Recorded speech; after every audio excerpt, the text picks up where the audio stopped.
Welcome to Real Estate Coaching Radio, starring award-winning real estate coaches and #1 international best-selling authors, Tim and Julie Harris. This is the #1 daily radio show for realtors looking for a no BS, authentic, real-time coaching experience. What's really working in today's market, how to generate more leads, make more money, and have more time for what you love in your life. And now your hosts, Tim and Julie Harris. Welcome back. We are on day 2 of 14 shifting market rules. These aren't really new rules. These are old rules, but for many of you, they are indeed new rules. Indeed. Because you haven't been aware of these things because you've only been selling in one kind of market. As we transition into a more normal market, or at least a market with different types of headwinds, you're going to have to learn to adapt and change. In other words, you're going to have to learn new skills. And don't worry, you can do it, and none of these things will cause you too much pain. I'm not saying they won't cause you any pain. No, but I really believe that learning and using all of these skills in a shifting market, and to be honest, this is not a dramatically shifting market, but these, I really believe from a coaching perspective and from having lived it with you for many years and many transactions, this is what makes great agents. Being able to handle stuff like this and not just, choose the best contract. I can tell you, I was thinking about this, what you just said actually during yesterday's pod and after. And I was thinking back to all my most successful coaching clients. Mm-hmm. And every single one of them made sowed their oats during a shifting market. There were no exceptions. In other words, they, I would say, got their stranglehold on their individual markets during a shifting market. Mm-hmm. They were the ones that were prospecting, say, for example, into buildings in downtown Miami when everyone else thought the buildings were never going to sell. And they were basically just going to be pushed into the ocean, those types of things. And then sure enough, the market turns around and they have dominant market share. I was thinking about Howard in Hawaii, who, same thing, market started to shift in Hawaii. As it often does there, unfortunately. And then what happened is all the agents that were, and this was when he was a newish agent, he had no market share, and all the agents there that were essentially the dug-in types, had been there forever, centers of influence, past client types, knew everybody, sold all the houses. They didn't know what to do in the shifting market. They didn't have the skill set. They washed out, and Howard got market share. In every example of all my top clients that had historically, same thing. It's very rare, and this is an unfortunate truth, but it's very rare that you find a top agent that's actually able to adapt and change into a new type of market. And the reason is because, and this is true with all businesses, by the way, not just real estate. The reason is because they carry the legacy costs from the previous business model or they try to essentially carry those same business costs into the new business model, even though the new business or what the market is demanding of a new business model or an updated business model doesn't necessitate all those expenses.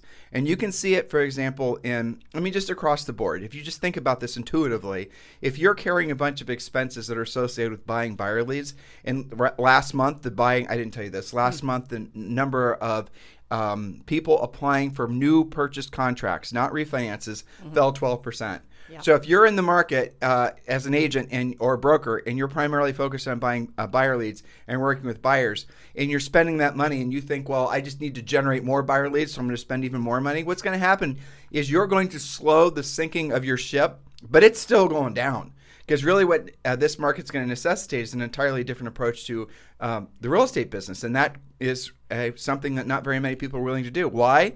Because it requires a little bit of sucking it up. It requires a little bit of having to go back to school. It requires a little bit of having to make themselves acknowledge the fact that maybe they didn't have the skill set that they thought they had. And egos and agents and humanity doesn't do well with that. So that's why in this type of market you'll see a lot of new agents, or maybe agents that have been sort of waiting in the tall grass for a market shift, right? Yep. You'll see those agents that'll start rolling in and they'll start kicking some serious butt because of the fact that they're willing to do what they don't want to do and they don't want to do it at the highest level, whereas the older generation of agents are more dug in and more complacent. That's right. And I think you and I have both become kind of introspective about different types of markets as we see this shift happening. And I was as well. You were talking about coaching clients. I was also thinking about our Harris certified coaches because 100% of them have been through a variety of different types of markets and market conditions and trends. And that makes me really proud as a coaching organization that we have that breadth of experience. Right. I mean, it's one thing to be able to sell. We're not going to say, well, I will say it. Selling in this past market was easy compared to the market we're going into. It did not require that much skill because of the fact there was such a massive incentive for people to transact. The massive incentive came from the really amazingly low interest rates. The FOMO was everywhere with buyers, with sellers. If you owned a home, you now had a golden ticket. If you wanted to, if you didn't own a home, or if you didn't own 10 homes, right, you wanted to own more because then you could get your own golden tickets. You guys could count on it selling right away. That, I know it seems normal, but right. It is not normal. That's right. So the point of it is that the market starts to adjust and buyers take themselves out of the market, as evidenced by the falling number of people getting, doing mortgage applications for the sake of purchasing a home. You're going to see that the agents who are able to, survive in many cases do quite well. In the previous market, they're the ones that are going to suffer the most because they don't adjust, they don't change. They wait for the market to return to the way it was. They wait for the old operating system that they have developed to become relevant again. And what they don't realize is the world is demanding a new OS be loaded into their hard drive, and they resist it. And you know what happens? What happens on your own computer or your iPhone if you stop updating with the latest OS? Eventually your apps are going to stop working, right? Eventually you're not going to be able to do anything and it's going to constantly lock up. Well, maybe that's not the best of analogies, but it is relevant because that's what unfortunately is going to happen to a lot of real estate practitioners. So do something about it. Now, before we get to our next point, which is point number 5, which is I think, probably one of the most salient points we could possibly be sharing with these guys. Yes. I want to thank all of you for the 5-star reviews on iTunes and on Stitcher and on Spotify. It means the world to us. And again, we're going to do our best to make sure every single person, our staff is looking at all the reviews and, I would say judging all of them. And those who did a great job are going to get an autographed version of our autographed copy of our best-selling book, Harris Rules. So far, I have to say everybody looks like a winner to me. Wink, wink. Okay. So, yes, if you would like to leave us a 5-star review and a pithy comment, we'd certainly appreciate it on iTunes or Spotify. And again, it does mean the world to Julie and I when you guys show appreciation for all the hard work we put into the podcast. I know this morning when I woke up already, and we're at East Coast time, there were already like 5,000 or 6,000 agents that had downloaded and listened to the podcast by like 7 a.m. that day. So that tells me there's a lot of agents that are listening to what Julie and I have to say, and a lot of agents that are appreciating the fact that we are hopefully going to be a bit of a beacon in this storm that we're all in, so you guys have a sense of direction when you're walking through the fog cloud. All right, Jules, let's get to point number 5. All right, so this is part 2 of 14 rules for the shifting market. Remember, our job is to educate you, that's what we're doing now, to motivate you that you can deal with this shifting market, and most importantly, to get you into action. So, point number 5, if the seller has to sell, you have to take the listing. How do you know if they have to sell? That means you also have to be using your seller pre-qualification script. But here's the point. Don't lose the listing over being adamant about your price, even if your price is probably more accurate than their price. The market still has enough buoyancy, enough demand that you may still be able to achieve that seller's higher price, again, within reason. Now, that's a weird rule because the normal rule is, obviously, the relevant rule is, pre-qualify the seller, use our pre-qualifying script, know exactly why the seller is selling, know all the nuanced reasons why they're selling. Not always do they tell you the complete truth about why they're selling. So you have to use our pre-qualifying questions. Remember, knowledge equals confidence, ignorance equals fear. And I had a great text from somebody yesterday, and I'm sure he's listening, and he was saying, I went on this listing appointment, I thought I had it locked up.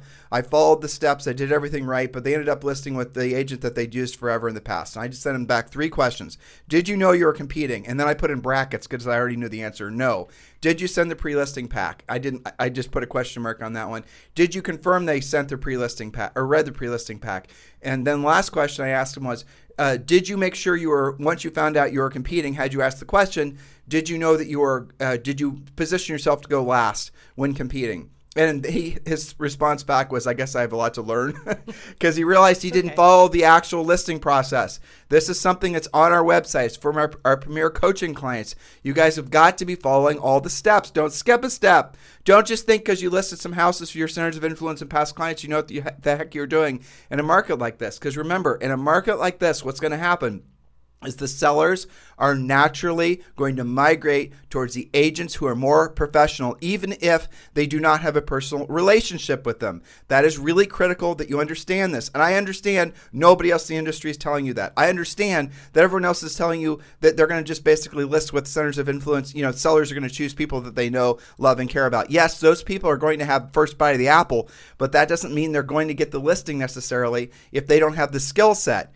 You could actually go in there as someone who proactively lead generated the lead, and they have no previous relationship. You followed our script, you set the appointment, you send the pre-list, you pre-qualified, you sent the pre-listing pack, you did everything textbook. And the other people could be long-standing real estate, friends with these sellers, and you will win the listing because the seller is going to be nervous about who they're going to list the house with because they know the market's changing. Again, that's the blessing of a market like this. Now, a second ago, I said that the agents who are more experienced are the ones that I'm most worried about, except if those agents who are more experienced get their heads out of their butts before it's too late and decide to really get their skills on, and then they're basically Navy SEAL real estate professionals.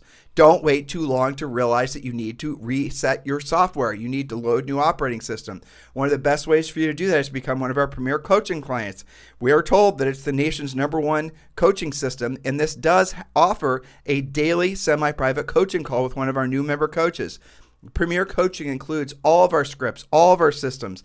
It includes all of our checklists, all of our everything. This is the complete real estate system that's been proven to work in every single market, every single price, every single market condition, every single price point, as I was just trying to say, every single sort of economic, headwind.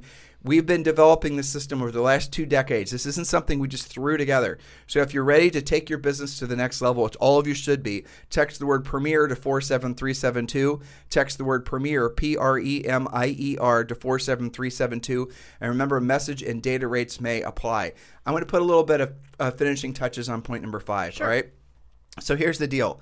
When you pre-qualify the seller, you're going to have asked all the questions. You're going to know what their motivation is. What Julie was saying, it's really important, that in a market like this, unlike, say, for example, a very distinct buyer's market, the seller can still have, I would say, sketchy motivation, and you still have to take the listing. The seller can still slightly overprice the house, and you should still take the listing. The house could still have, bad location or not even great condition, and you should still take the listing. We're not yet to the point where you have to really be drilled down on those things, but be aware that the market can change and probably will start adjusting really quickly. I'm guessing in about 60 to 90 days where all those things are going to be relevant, and Julie and I will really be drilling down on this podcast and with our coaching clients how to really, be professionals at the scripts. Don't wait. Obviously, start learning that stuff now so you don't have to catch up with the market. But in the meantime, when you are offered a listing, take the damn listing every single time. Point number 6. That's right. And so that point is subject to change with the market, right? Yes. So point number 6,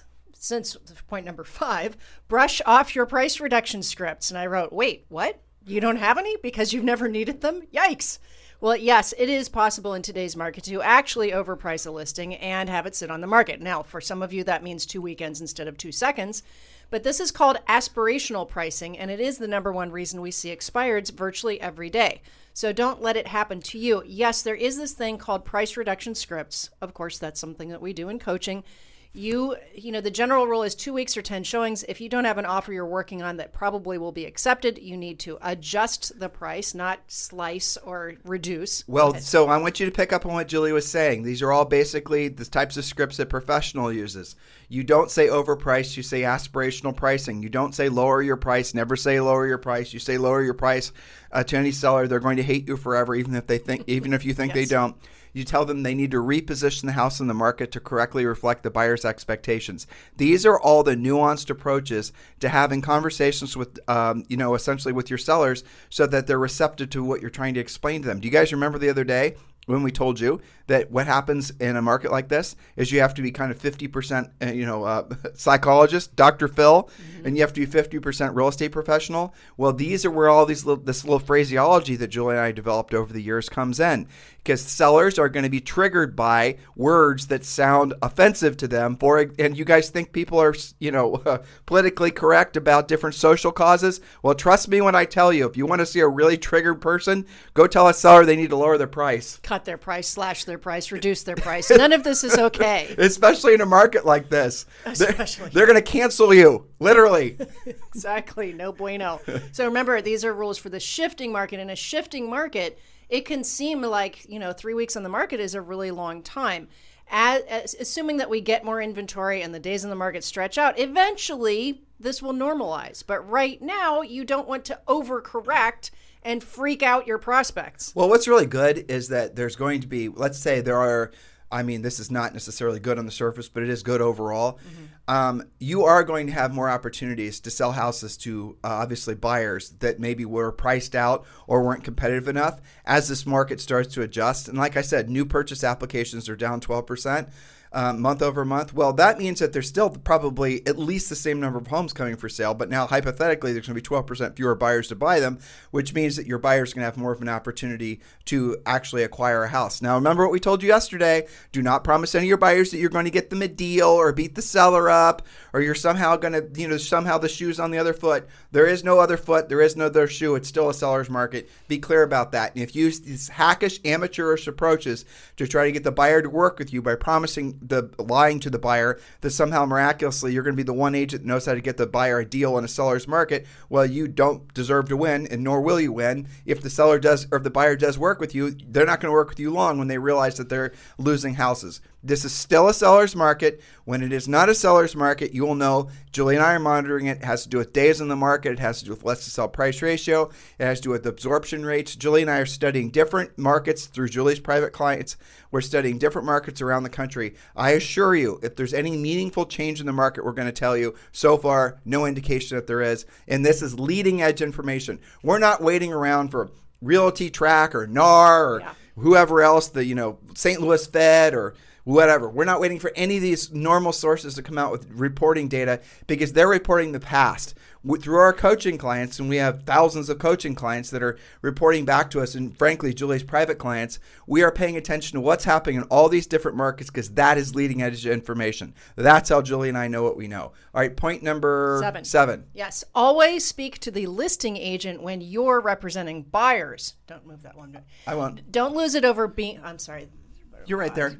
Okay, yes. Okay, sorry. Find out what's most important to the sellers. Other than price, which is obvious, what will make your buyers the buyers? The buyers who are still in the market after higher rates are more serious and probably more qualified. So assume that you will still be competing for most of the time. Unless you're onto something that's like 120 days on the market, and listing agent says, sellers just found their motivation, assume, and even then, you're not going to know that unless you're talking to the listing agent. Well, let's walk them through this. Let's make it practical. So you're working with, you're a buyer's agent. You're trying to get a buyer house.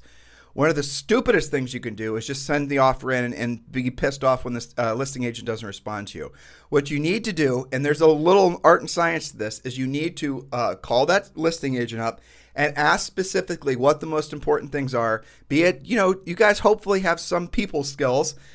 You're talking to a compatriot here, so it shouldn't be that difficult. Find out what's most important to a seller. Now, an inexperienced listing agent will act like they're, playing, some sort of high stakes poker in Las Vegas and go, I'm not allowed to tell you anything about my seller. I can't tell you anything. It's a super secret. No, that's an immature, inexperienced listing agent, and that's going to be something that's going to be more work. But for the most part, the listing agents that you're going to be working with in a market hopefully are more experienced, and they're going to then say to you, well, these are the things that are most important. You go on a little fishing expedition. Mr. Listing Agent, rather, what matters to your sellers? See, even saying the word buyers, it doesn't even, the word doesn't form in my mouth. All right, so Mr. Listing Agent, what is most important to your sellers? Thank you. Is it the time after closing? Is it price? Is it like, what is it that, do they want certain items in the house to remain in the house, or they want to take those certain things? Is it they want to skip an inspection? Please help me, coach me a little bit, Mr. All-Powerful Listing Agent, and tell me what it is that will really make my offer a home run offer in the eyes of your sellers. You can do that. You can ask questions like that. And if you're dealing with an inexperienced agent, the fishing expedition is going to require a little bit more casting. That's where you're going to have to ask more, nicely direct questions.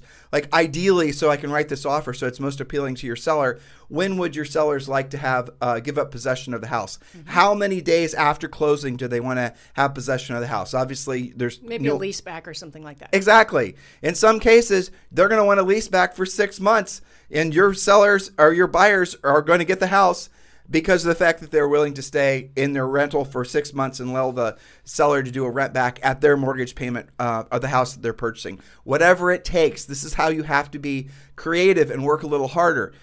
Don't worry about asking questions that are somehow going to offend the listing agent, because the listing agent wants to get the house in contract too. And by the way, you're asking questions that will make the listing agent's job easier when it comes to negotiating the contract, because you're delivering a offer to them that already has all the deal points that they know their sellers want. Now, here's a little surprise that most of you will experience, especially those of you who are new.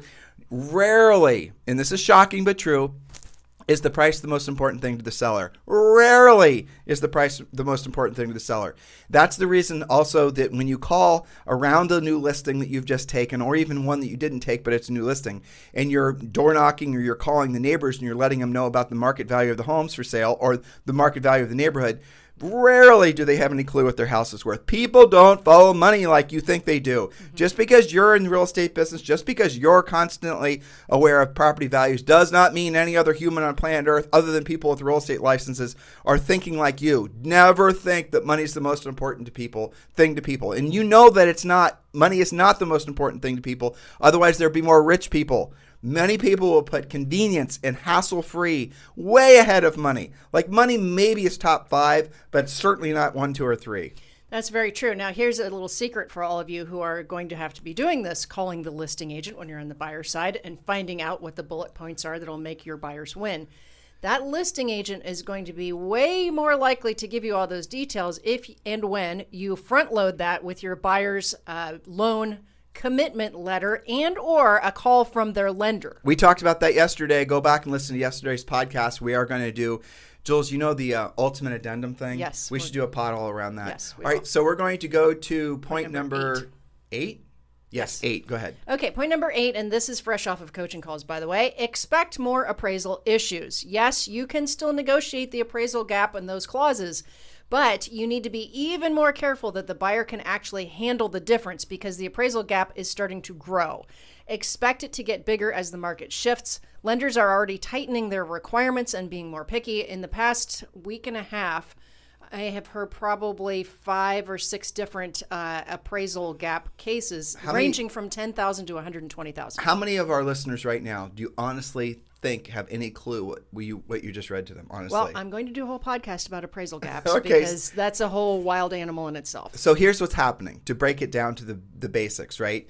Is that you will put a house in contract, and the average, what was it, 507, right? Wasn't that the average sale price right now? Yep. It's $507,000. So let's say that's what it appraises for, $507. But let's say for you to get the house, for your buyers to get the house, they had to put it in contract for, say, I don't know, $520, let's just say, whatever, right? So the contract price is $520. The appraisal comes in at $507. What you're going to see is the lenders and the appraisers, they still obviously post housing crash. They stick to their appraisal numbers. Mm-hmm. But what's going to happen is the prices are not just going to automatically be adjusted up like they have been in anticipation of additional inflation or appreciation.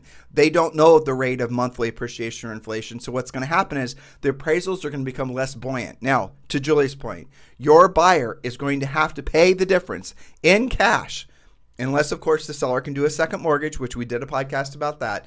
But let's just assume cash. Mm-hmm. They're going to have to write a check, pay additional money at closing between $507 and $520. That's what Julie's talking about. So they're going to have to come up with an additional $13,000 in order to secure the property, and that is not something that's going to be easily absorbed into the transaction. No, essentially the appraisal won't cover it. You guys know, or maybe you don't know, but when you are doing their appraisal will oftentimes ask for the purchase contract, want to see what the prices are, and magically, especially in the market we're leaving, the price of the appraisal would match the contract price. They're so damn close it doesn't matter. Those are the types of things that start to change in a market like this. Well, so the difference now is instead of that lender saying, well, you're in contract at 507, it came in, I'm sorry, at 520, but we're only appraising it at 507, which is about what you're in contract for. Well, maybe we only think it's worth 500. So the gap is growing. And here is the specific issue some of you guys have gotten yourselves into.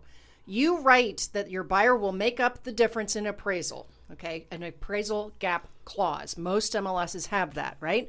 Okay, so your buyer says, I'll make up the difference, thinking that, oh, there's no way it's going to be off by that much. I can swing 5 or 10 grand. Then it comes in 20 or 25 grand low, and now your buyer has to dip into their down payment money, thus unqualifying themselves from actually being able to close and breaking the contract. And Julie's point number 9, but this is we're leading perfectly into it. What that is also going to create are a lot of buyers. This is the reason, one of the many reasons we tell you to focus on sellers, by the way. A lot of buyers are going to bail on contracts because of the fact that they're going to say, well, the appraisal came in low. Why would I want to pay more? And they're going to catch the fear of falling knives. That's a way of essentially saying they're going to have a psychological resistance to paying up for the house because they're going to think that they're going to basically be overpaying. Yep. And, maybe they're reading in MSNBC or whatever that the sky's falling. They're going to believe it. They're going to back out of contracts. A lot of you are going to suffer. A lot of buyers that are flaking out of contracts, going back to a podcast that we've done before, but we'll do again, how to make sure you're only working with AAA motivated, absolutely locked in, best of breed buyers, because those are the types that even if they're facing a appraisal issue, they're going to step through that loop and they're going to do whatever it takes to get the house. Well, and remember too, instead of just killing the deal, if your borrower in this situation, so the first thing is don't get your borrower into that situation in the first place, but if you find yourself there, if they have a sizable down payment and they still qualify credit-wise and ratios and employment and everything else, change the loan instead of killing the deal. Yep. If they're putting 30% down and they have to close a $20,000, appraisal gap or not close, go back to the lender and say, assuming that they still have everything else in alignment, maybe they only need to put 20% down. The average first-time buyer, even, that we all think is putting 20% down, the average first-time buyer puts down 12 or 13%. Well, also, the loan that lender put that borrower into might not be the best loan for what's available in the marketplace. And again, we talked about this too. Loan officers are going to be your best friend or the bane of your existence because they're generally speaking only going to have experience in the same market that we're sort of leaving right now. And they're not going to have a wide variety of different loan products. So if your borrower doesn't fit into, say, 2 or 3 different of the buckets that they offer, they're going to say, well, this is the only loan we've got. And because, frankly, you're not experienced enough to then look to see what other loan products are out there. You've never explored government loans. You never, like, for example, let's say they're in a traditional conventional loan right now. And let's say the one of them happens to be a veteran. And let's say the seller would take a VA contract. Well, VA only requires like single digits down, 3-5% or whatever. But your existing loan officer is telling your borrower that they need 20% down. And by the way, they're not they're not a VA lender. So that existing loan officer can't do VA loans. So they can't even offer that veteran the opportunity to do a VA loan. Whereas they could have used the money they're going to use as a down payment to cover that appraisal gap. This is where professionals shine in markets like this. Yes, that is lovingly known by grizzled veterans as deal saving, which most of our listeners have not had to do a whole lot of. When you guys look up to some of these really experienced agents that know the ins and outs, like our Harris certified coaches, for example, and you say, how do you know all that stuff? It's because they've lived through a variety of markets and they have actually had to, honest to God, save deals. When an agent says, I picked up the loan package from lender A and delivered it to lender B and switched the borrower's loan, this is the type of thing we're talking about. The only reason you would do that is to save a deal. Most of our listeners are too quick to let deals die because they don't have the creative knowledge to do it. How many coaches, trainers, office managers, brokers have only been in business since 2007 or 2008? Most of them. They have no clue how to do creative deals because they haven't had to. It's not their fault. They basically the market didn't demand it. Saved by the market. Yes. Exactly. Well, they were rising to the expectations that the market, blessed by a hot seller's market. Okay, Julie's being more direct than I am, which I appreciate. You're blessed by a hot seller's market. And a changing market, let alone a market that we're entering into, and you guys are already experiencing it. believe what we're saying or experience it when you're out there in the field and you're losing deals.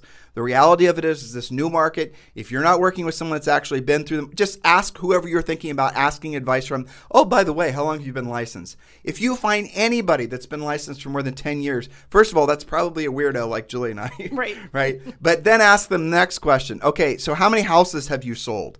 Like if someone's been in the business for like 15 years, they probably have got some good experience. Ask them how successful they've been. You've got to be more discerning who you're seeking advice from. You've got to be more discerning of who you're listening to. Look, we could go on our soapbox, but I'm not going to because Julie's got to get to a coaching call. And I've got a great next point, which is point number 9. The bottom line is be very, very careful. Free YouTube coaches are free for a reason. Hey, there's an idea for you. Point number 9. You got it. All right, point number 9, expect buyers to be more and more nervous. This will manifest in a shift towards their negotiating power if there are fewer offers on the same property. Now, remember I said if there are fewer offers. That means you had to call the listing agent and find out. Inspections will start to matter again. I'm seeing this already. And free seller leasebacks may dry up. So you're going to see these types of shifts. Now, notice that nowhere in any of our points have we said that houses will stop selling or houses are going to take 90 or 120 days to sell. No, the shifts that we're talking about are micro shifts, like, you know what, your buyers actually get to have an inspection now. Or the seller doesn't get to have 6 months of free lease back. We're going to negotiate that back. Actually, I was going to say this a second ago. Yeah. You don't write your offers like it was last year. In some cases, you don't have to put escalation clauses in your contracts. Right. You don't have to put, appraisal waivers. You don't have to put inspection waivers. You don't have to do all these types of deal points that you were putting in deals before because of the fact the market's changed. You don't have to be that aggressive. Because frankly, the sellers are going to have to accept more. They're going to have to give more for the sake of getting their houses in contract.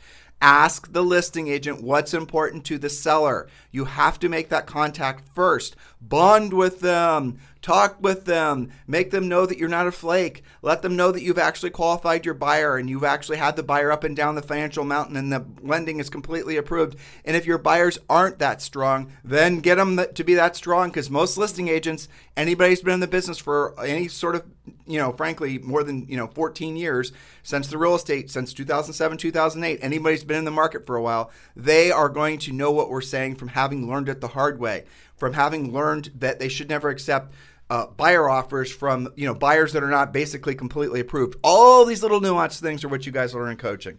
All these little nuanced things are the things that if you don't know how to apply those things before you're actually experiencing it, you're going to lose deals. It's going to cost you too much. Waiting to learn what we're telling you is the truth is going to cost you far, far too much. And that's just the unfortunate truth. But we also know it's human behavior not to actually make changes until your back's in a corner. That's how most people operate. That's how the world operates. That's basically, people being complacent. Yeah, you got to lose something first. A lot of something's first, usually. So don't be like that. Take action now. Get ahead of the market. You know in your heart and soul the direction the market's going. You can see it. You can hear it. You can smell it. You can feel it. It's all the way around you. Be excited about it because this could be the best market ever because you have the skill set. Because you know what to do, because you love being of service to other people. And if that's true, if those words resonate with you, then the way for you to be of service to more people, the way for you to be the highest level of service to more people is have more skills that you can offer them. Know how to solve their problems. The people who solve more problems for other people are the ones that make the most money in life, not just in real estate. Hopefully you guys know that already. Or if you don't, you now know it, so make sure you apply it. One of the best ways for you to learn the skills for being a really powerful practitioner in this market, obviously, is to join Premier Coaching. Text the word Premier to 47372. Text the word Premier to 47372. Remember, message and data rates may apply. Text the word Premier to 47372. Remember, guys, if you want to submit any questions to us or suggestions, please do two ways of doing it. The first way is what most of you enjoy doing. Go over to Instagram and follow us at Tim and Julie Harris. Tim and Julie Harris, obviously our name, and is spelled out. And then also you could look at our pictures. Julie and I usually put up pictures of us working out because so many of you sort of seem to enjoy Julie and I being suffering. Yesterday we did maces. That was terrible. It was. I'm sore from that. Maces and kettlebells and just It's basically Guantanamo Bay level workout every day. Yep. In any event, so you can go over there and pop over over there. And when people see other people suffering, they say, well, if they can do it, I can do it. I think so. Maybe that's what it is. Anyway, so you can message us through Instagram. And if you have any questions or show topic ideas or anything like that, or if you'd like to communicate with us directly, you can always text me directly at 512-758-0206, 512-758-0206. Yes, that is my real cell phone. And yes, please do remember, Julie and I are proudly associated with eXp Realty. And if you're looking for a sponsor for eXp Realty, which will, Julie and I will obviously be very proactive in your success at eXp Realty, we would appreciate the opportunity to, and honor, frankly, of being your sponsor at eXp Realty. Please text me directly at 512-758-0206, 512-758-0206. If you're in the process of joining eXp Realty and you haven't selected a sponsor and you want to choose Julie, just put in Julie Harris at Georgetown, Texas. You'll understand when you're filling out the application, it'll ask for your sponsor's name, Julie Harris, in the town, Georgetown, Texas, where she and I used to live before we and our family moved to Dorado, Puerto Rico. But in the meantime, if you want to ask me any questions about eXp Realty, just text me directly at 512-758-0206. In the meantime, guys, thank you for keeping this the number one listened to daily podcast for real estate professionals in at least the United States. Have a fantastic day. This podcast is a part of the C-Suite Radio Network. For more top business podcasts, visit c-suiteradio.com.